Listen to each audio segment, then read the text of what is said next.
এত সমস্যা সত্যি ভালো লাগে না। আর এই সমস্যাটা শুধু যে আমার সাথেই হচ্ছে তা কিন্তু না, কম বেশি সব আপুদের সাথেই কিন্তু এই সমস্যাটা হচ্ছে। আসসালামু আলাইকুম। সকাল থেকে আজকের ভিডিওটি শুরু করেছি। ঘুম থেকে উঠে ফ্রেশ হওয়ার আগে আমি চিয়া সিডটা ভিজিয়ে রেখেছিলাম। এখন চিয়া সিডটা খেয়ে তারপরে সংসারের অন্যান্য কাজ করব। তো সকালবেলা ঘুম থেকে যখন উঠি আমি সাথে সাথেই চিয়া সিডটা 1 চামচ চিয়া সিড এই গ্লাসে ভিজিয়ে রাখি। এরপর আমি ফ্রেশ হই বা ঘরের অন্যান্য টুকটাক কিছু কাজ থাকে সেগুলো করতে করতে চিয়া সিডটা হয়তো আধা ঘন্টার মতো ভিজে এরপর কিন্তু আমি চিয়া সিডটা খেয়ে ফেলি। চিয়া সিডটা খাওয়ার পরপরই আমি বারান্দায় চলে আসি। আর বারান্দায় এসে দেখতে পেলাম মুষলধারে বৃষ্টি হচ্ছে। আর বৃষ্টিটা দেখে তো মনটা আমার একেবারে ফুরফুরে হয়ে গিয়েছে। আর বৃষ্টি আমার এত ভালো লাগে, সত্যি কথা কি বলবো। তবে একটানা যদি বৃষ্টি হয় তখন কিন্তু দেখা যায় ঘরের যে কাপড় চোপড় আছে তো সেগুলো শুকাতে কিন্তু একটু সমস্যা হয়ে যায়। বৃষ্টি দেখলে তো আর পেট ভরবে না, তো আমি বারান্দা থেকে চলে আসছি রান্নাঘরে। তো আজকে আর কি ভাবলাম যে কিছু পরোটা বানিয়ে নেই। ইদানিং কিন্তু আমার ঘরে রুটি বা পরোটা খুব কমই খাওয়া হচ্ছে। তো ভাবলাম যে আজকে না হয় অনেক দিন পরেই যেহেতু কিছু পরোটা বানাবো। তো যাই হোক, সকাল থেকে ভিডিওটা শুরু করি বা ক্যামেরাটা অন করি। তো এদিক থেকে নূর মোহাম্মদ আইডি থেকে আপু কমেন্ট করেছিল, আসসালামু আলাইকুম আপু, কেমন আছো আপু? তোমরা যে চিয়া সিডটা খাও এর উপকারিতাটা কি একটু বলবে প্লিজ। তো আপুর উদ্দেশ্যে বলে দিচ্ছি, আপু চিয়া সিডের কিন্তু অনেক উপকারিতাও আছে আবার অপকারিতাও আছে। তো এ বিষয়ে যদি তুমি কিছু জানতে চাও তাহলে সবার আগে বলবো যে গুগলে গিয়ে তুমি চিয়া সিডের উপকারিতা কি এটা লিখে যদি সার্চ দাও তাহলে দেখবে যে A to Z চলে আসছে। আর সেটা নিজের কানে শোনা বা নিজের মতো নিজে পড়ে নেওয়া আমি মনে করি সেটাই ভালো। আসলে এটার অনেক গুণাগুণ আছে, এত গুণাগুণ বলতে গেলে আমার ভিডিওর রিলেটেড কথাও বলা হবে না। তো যাই হোক, আপুকে বলছি যে আপু তুমি একটু গুগলে সার্চ করে দেখে নিও। আমি কিন্তু রুটিগুলো বানিয়ে অফ ক্যামেরাতে আমি 2টা পরোটা ভেজে চা দিয়ে খেয়ে নিয়েছি। এরপর সাথে সাথে চলে আসছি রান্নাঘরে। তো মোটামুটি আজকে যেহেতু কাটাকাটির কাজ তেমন একটা নাই, শুধু পেঁয়াজ আর কাঁচামরিচটাই কাটবো। আর ঢেঁড়স আর ওই দিক থেকে কচুরমুখিটা গতকালকে যেহেতু আমি কেটে রেখেছিলাম এই কারণে কিন্তু আজকে আর তেমন একটা সমস্যা হয় নাই। জবা যেহেতু কোচিংয়ে চলে গিয়েছে তো এদিক থেকে ভাতটা রান্না করে নিচ্ছি। আর ভাবলাম যে ডাল চচ্চড়ি করব আর মাছ রান্না করব কচুরমুখী দিয়ে। তো রান্না করতে কিন্তু তেমন একটা সময় লাগবে না, আসলে কাটাকাটি করে এগুলো সব কিছু গুছিয়ে নিতে কিন্তু অনেকটা টাইম লেগে যায়। এই কারণেই কিন্তু চিন্তা করলাম যে যাই হোক আজকে আমি রান্নাটাই আগে করি। অন্যান্য সময় কিন্তু আমি ঘরের কাজ গুছিয়ে তারপরে রান্না করতে আসি। আজকে পুরাই উল্টা কাজ করেছি। আসলে ভিডিওতে যখন ভয়েস দিতে বসি তখন কিন্তু চারপাশের এত শব্দ আসে। তো পরবর্তীতে যখন আমি আবার আমার ভয়েসটা রিপ্লে করে আমি একবার চেক করি তখন দেখতে পাই কি যে বাইরের শব্দগুলো অনেক শোনা যাচ্ছে, যে বিষয়টা আমার কাছে খুবই খারাপ লাগে। আসলে খারাপ লাগলেই বা কী করার, রাস্তার পাশে বাসা হলে যা হয় আর কি। তো আশা করছি আমার প্রিয় আপুরা এই বিষয়টি বুঝতে পারবেন আর সবাই এই বিষয়টি একটু ক্ষমা সুন্দর দৃষ্টিতে দেখবেন। এখানে আজকে আমি মুসুরের ডাল দিয়ে ঢেঁড়স দিয়ে আর কি হাতে মাখিয়ে ডালটা চচ্চড়ি করব। আমার আপুরা বলবেন তো আপনারা কারা কারা এভাবে ঢেঁড়স দিয়ে মুসুরের ডাল চচ্চড়ি করে খান। এটা কিন্তু এই ঢেঁড়সটা দিয়ে কিন্তু সবজি মাছ রান্না করে খেতেও ভালো লাগে, ভাজিও ভালো লাগে, আবার এভাবে ডাল রান্না করে খেতেও কিন্তু ভালো লাগে। এটা একেবারে আমি শুকনো করে ফেলবো ডালটা। আর রান্নাটা বসিয়ে দিয়ে ঘরের কিছু কাজ আছে সেগুলো করব। এর মধ্যে কিন্তু আমি জুইকে ডাকাডাকি করছি যে তাড়াতাড়ি ঘুম থেকে উঠে যাও, অনেকটা বেলা হয়ে গিয়েছে। তো এর মধ্যে জুই ঘুম থেকে উঠেও গিয়েছে, তো ফ্রেশ হতে গিয়েছে আর আমি চলে আসছি এই তো আমার বিছানাটা গুছিয়ে নেওয়ার জন্য। এখন আমি বিছানাটা গুছিয়ে নিব। আর তার সাথে সাথে চিন্তা করতেছিলাম যে আসলে আজকে আমার ঘরের কোন জিনিসটা ময়লা আছে বা কোনটা আমাকে পরিষ্কার করতে হবে। আমি কিন্তু আমার ঘরের মধ্যে কোনো জিনিস আছে না যে অতিরিক্ত ময়লা করে তারপর সেটাকে ক্লিন করি, তা কিন্তু না। তো আজকে দেখলাম যে ড্রেসিং টেবিলে যে বক্সগুলো আছে আর কি, যেগুলোর মধ্যে আমি তেল বা লোশন, শ্যাম্পু যা যা রাখা আছে আর কি, তো ওগুলো যেখানে রেখেছি, যে অর্গানাইজ বক্সগুলো, ওগুলো দেখলাম ভালোই ময়লা হয়েছে। বা ছোট্ট একটা ওয়ার্ড্রপ আছে, এটাও দেখলাম যে ক্লিন করতে হবে। তো চিন্তা করলাম যে যাই হোক, আজকে যেহেতু হাতের কাজ কম আছে, তো ওগুলো আমি ধীরে ধীরে ক্লিন করে ফেলবো। তো কাজ করতে করতে সকল প্রিয় আপু, ভাইয়া, আঙ্কেল, আন্টিদেরকে রিকোয়েস্ট করব, যারা ভিডিওটি ক্লিক করেছেন এখনও পর্যন্ত একটি লাইক দেননি, প্লিজ একটি লাইক দিয়ে ভিডিওটি কন্টিনিউ করবেন। আর যারা নতুন, আজই আমার চ্যানেলে প্রথম ভিজিট করেছেন, যদি লাইফস্টাইল ব্লগ দেখতে ভালোবাসেন, চাইলে চ্যানেলটি সাবস্ক্রাইব করে আমার পাশে থেকে যেতে পারেন। সোফার কভারগুলো দেখলাম ভালোই ময়লা হয়েছে, তো আমি একবার ভেবেছিলাম যে খুলে ধুয়ে ফেলি। হঠাৎ করে মাথায় আসলো যে না, এই কভারগুলো আমি একটু উল্টে পাল্টে ব্যবহার করতে পারি।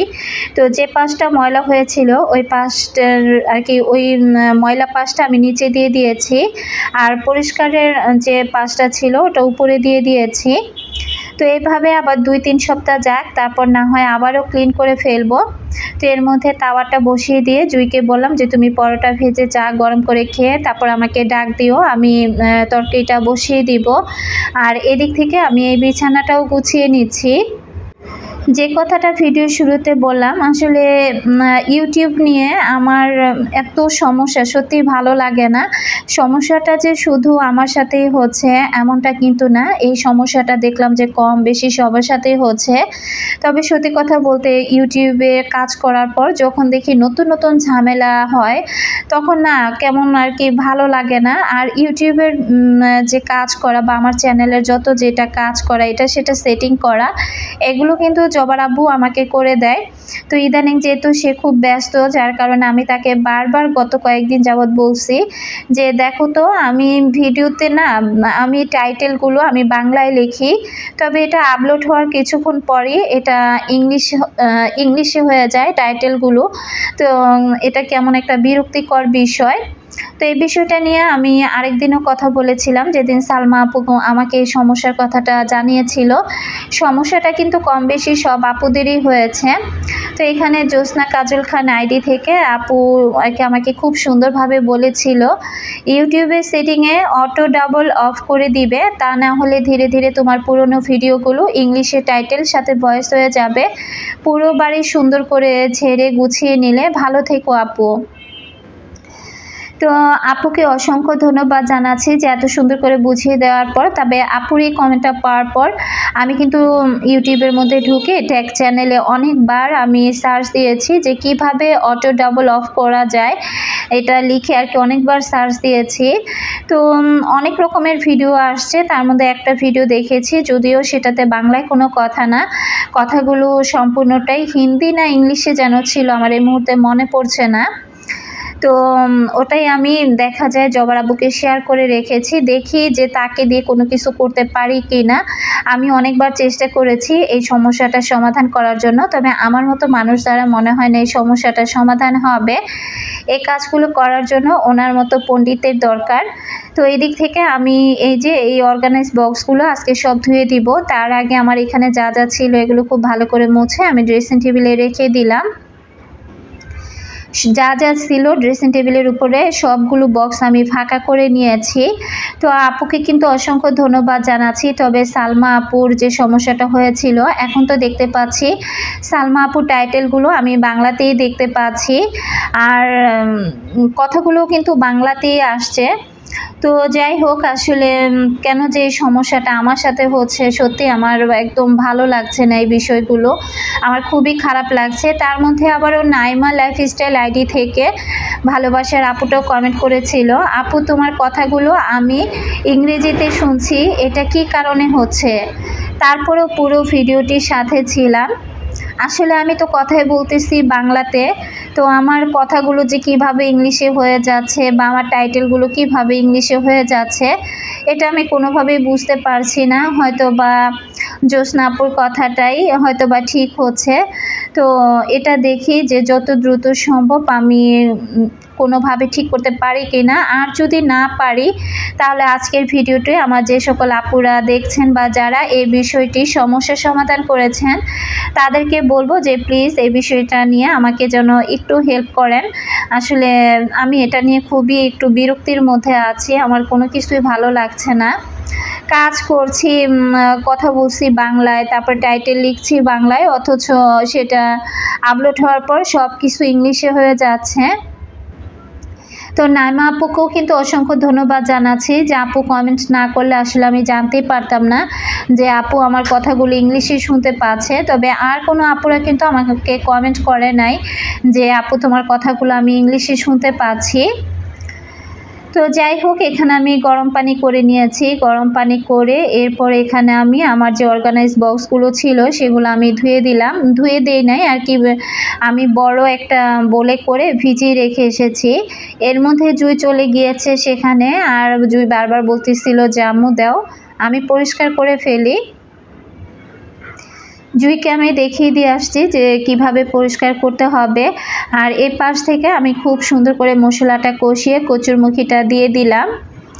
আজকের রান্নাবান্নাটা আমার কিন্তু তেমন একটা কষ্ট হয় নাই। ওই যে গতকালকে আমি মোটামুটি অর্ধেকটা কাজ এগিয়ে রেখেছিলাম বিধায় আজকে কিন্তু বাকি কাজগুলো আমি খুব আরামে করতে পেরেছি। আর সত্যি কথা বলতে আমার কাজটাও সহজ হয়েছে, আবার মনটাও খুব ভালো ছিল। কাজ করতে এসে তেমন একটা মেজাজটা আর কি খিটখিটে হয় নাই। তো যাই হোক, এই তো আমি পানি দিয়ে দিলাম আর এখন খুব ভালো করে এই সবজিটা কষানো হোক। এদিক থেকে চলে আসছি কতগুলো কাপড় চোপড় ভাঁজ করার জন্য। এই কাপড় চোপড়গুলো আমি গতকালকে ধুয়ে দিয়েছিলাম, আর যেহেতু দেখলাম যে কিছু কাপড় চোপড় বৃষ্টি হওয়ার কারণে আর কি কাপড় চোপড়গুলো একটু ভেজা ভেজা আসছে। তো যেগুলো ভেজা ভেজা আসছে সেগুলো আমি আলাদা করে রেখে দিলাম, ওগুলো বারান্দায় মেলে দিব। আর যেগুলো শুকিয়ে গিয়েছে সেগুলো আমি এখন এক এক করে ভাঁজ করে নিচ্ছি। সোহাগী কিচেন হোম ইল আইডি থেকে আপু কমেন্ট করেছে, আসসালামু আলাইকুম আপু, আমি কমেন্ট করতে না পারলেও লাইক করাটা একদমই ভুলি না আপু, তুমি খুব যত্ন সহকারে সংসারের কাজগুলো করো, খুবই ভালো লাগে তোমার ভিডিওগুলো দেখতে। তো আপু তোমাকে অসংখ্য ধন্যবাদ জানাচ্ছি। আমার প্রতিটা আপুকে বলবো যে যারা খুবই ব্যস্ত থাকেন আমার মতো আর কি, আমি জানি যে যারা ইউটিউবিংয়ে কাজ করে কোনো আপুরাই একদম ফ্রি কখনো সময় কাটাতে পারে না, কোনো না কোনো কাজ নিয়ে ব্যস্ত তাদেরকে থাকতেই হয়। তারপর আমার যে সকল ইউটিউবার আপুরা ভালোবেসে আমার ভিডিওগুলো দেখে থাকেন তাদেরকে বলবো যে কমেন্টটা অন্তত না করতে পারলেও প্লিজ একটি লাইক দিতে কিন্তু কিপটামি করবেন না, অবশ্যই লাইক দিয়ে ভিডিওটি দেখবেন। আমি যখন আমার ভালোবাসার আপুদের ভিডিওগুলো দেখি তখন কিন্তু আমি লাইক এবং কমেন্ট সবটাই করার চেষ্টা করি। তবে এই যে এই আপুটার মতো মাঝে মাঝে আমি লাইক দিয়ে শুধু ভিডিও দেখি আর তেমন একটা কমেন্ট কিন্তু আমি করতে পারি না। তো এই দিক থেকে আমি খুব সুন্দর করে আমি এই যে তরকারিটা কষানো হয়ে গিয়েছে, ঝোলের পানি দিয়ে দিয়েছি, এখন আমি মাছটাও দিয়ে দিলাম।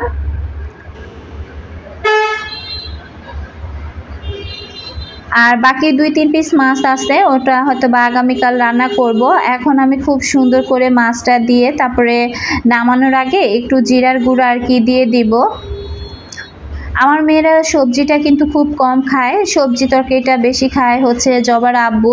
আমিও কিন্তু সবজি খুব কম খাই, এই কারণে কিন্তু সবজিটা আমার ঘরে একটু কমই রান্না করা হয়। যাই হোক, নাজমা ইসলাম আইডি থেকে আপু কমেন্ট করেছিল, ঢেঁড়স ভাজি করলে, কচু ভর্তা করলে, মাছ রান্না করলে, তেজপাতা কেটে রাখলে, কয়েল খুলে রাখলে, এইভাবে আমিও তেজপাতা কেটে রাখি, কয়েল খুলে রাখি কাজের সুবিধার জন্য। তোমার অনেক কিছু কাজ আছে যেটা আমার সাথে মিলে যায় আপু। তো নাজমা আপু তোমাকে অসংখ্য ধন্যবাদ জানাচ্ছি। আসলে আমাদের কাজগুলো কিন্তু সংসারের একই রকম, ঘুরে ফিরে সবার কাজই দেখা যায় সবার সাথে অনেকটা মিলে যায়। তো এই দিক থেকে দেখো, আমি সেই দিন যে এই যে ডালগুলো ভিজিয়ে রেখেছিলাম, এই ডালগুলো আমি 2 দিন নর্মাল ফ্রিজে রেখে দিয়েছি। আসলে কাজ করতে করতে এগুলো যে ব্লেন্ড করে রাখবো সেই সময়টা আমি পাচ্ছিলাম না।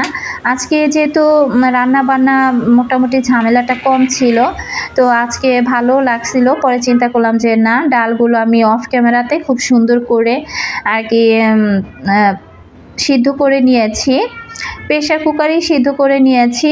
এখন এই যে ডালটা, আজকে আর হালুয়া বানানোর কোনো এনার্জি আমার নাই, তো এটা আমি এইভাবে এখন ব্লেন্ড করে নর্মাল ফ্রিজে রেখে দিব।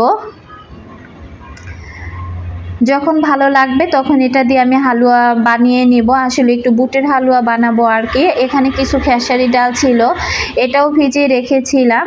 তো ভাবলাম যে অনেক দিন যেহেতু ডালটা হয়ে গিয়েছে, কেমন একটা যদি গন্ধ গন্ধ হয়ে তারপর ডালটা যদি ফেলে দিতে হয়, তার চাইতে না হয় একটু ব্লেন্ড করে ডিপ ফ্রিজে রেখে দেই। সময় সুযোগ করে এগুলোকে বড়া বানিয়ে তারপর আর কি খেয়ে নেওয়া যাবে।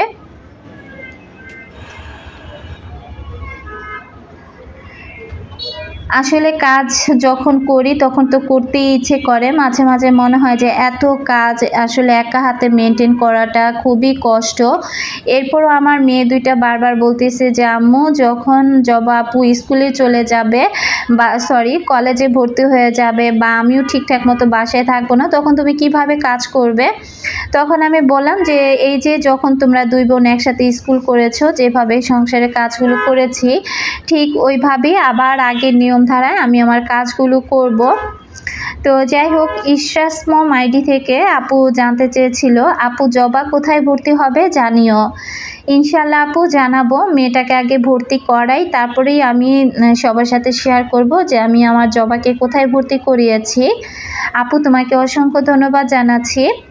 অনেক দিন পর আমার ভালোবাসার আপু আমাকে কমেন্ট করেছে। আমি ভেবেছিলাম আপু হয়তো আমার কথা ভুলেই গিয়েছে, তবে আপু যে অসুস্থ ছিল সেটা কম বেশি অনেকের কমেন্টে আপু করেছিল বা বলেছিল, সেখান থেকে আমি জানতে পারি। মুস্তামত লিপি আইডি থেকে আপু কমেন্ট করেছিল। আচ্ছা, তার আগে আমি বলি, আমি কিন্তু রান্না বান্না শেষ করে এভাবে কিন্তু সব কিছু ধুয়ে ঝরা দিয়ে রাখি। এরপর বিকেল টাইমে যখন একটু ফ্রি থাকি, ওই সময়টাতে আবার এগুলো সব কিছু খুব সুন্দর করে গুছিয়ে জায়গা মতো আর কি রেখে দেই। তো এখন আর কি গোসল করব, গোসল করে তারপরে খাওয়া দাওয়া করব। অনেকটা লেট হয়ে গিয়েছে। আর ডিপ ফ্রিজে আমি ডালগুলো এখন আর কি রেখে দিব। আমাদের লিপি আপুকে কিন্তু কম বেশি সবাই চেনে। তো আপু লিখেছিল, বিথি কেমন আছো? আলহামদুলিল্লাহ আপু, আমি ভালো আছি। আপু তুমি কেমন আছো? তুমি ঠিকই বলেছো, আমিও প্রায় ভিডিও দেখে থাকি, কিন্তু কমেন্ট করতে কেন যেন অলসতা লাগে। মাশাআল্লাহ, পুরো বাসাটাকে অনেক সুন্দর করে গুছিয়ে নিয়েছো, গাছগুলো বেশ সতেজ এবং সুন্দর হয়ে আছে। মনে হয় তোমার স্বাস্থ্য আগের চেয়ে একটু বেড়ে গেছে। কচুর ছড়া ভর্তা আমি কখনো খাইনি। যাই হোক, তোমার মেয়ের এসএসসি রেজাল্ট কেমন হয়েছে জানিও। সবাই ভালো থেকো। তো এর মধ্যে কিন্তু আমার ফ্রিজটা ঠিক করার জন্য আসলে লোক চলে এসেছে।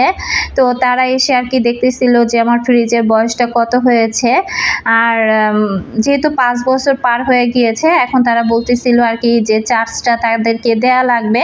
তো লাইটটা আর কি ফিউজ হয়ে গিয়েছিল। আমাদের জ্যোৎস্না আপু বলেছিল যে আপু, লাইটের পাশে যে একটা সুইচ আছে ওটা তুমি একটু জ্বালিও আর নিভিও, দেখো হয়তো বা ঠিক হয়ে যাবে।